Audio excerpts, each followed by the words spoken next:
Okay, sila mga panyero. Good afternoon. Well, shout out nga pala dyan sa mga politician na nag-aarkila ng mga jeep na libre sakay.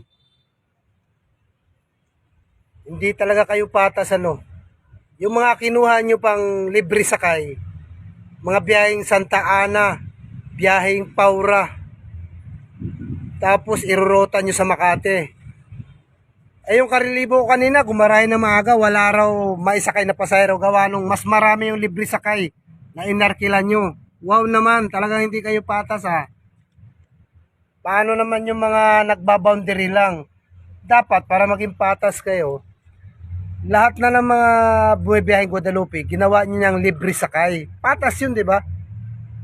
Hindi yung kukuha kayo ng iilan-ilan lang. 20 pirasong libre sakay. Maubos yung mga pasahero niyo, wala na kami maisakay kaming nagbaboundary. Oh.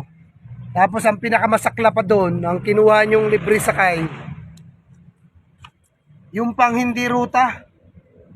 Bawal yun ha, hindi ruta yun. Dapat ang kinuha nyo, ruta, rumurota dyan, hindi yung rotang Santa Ana. Ang kinuha nyo, rotang Paura. Ano ba yan? Kayo mga politician ha, papasikat na naman kayo ha. Sige mga lods, yun lang. Nakakasama lang damdamin. Babos.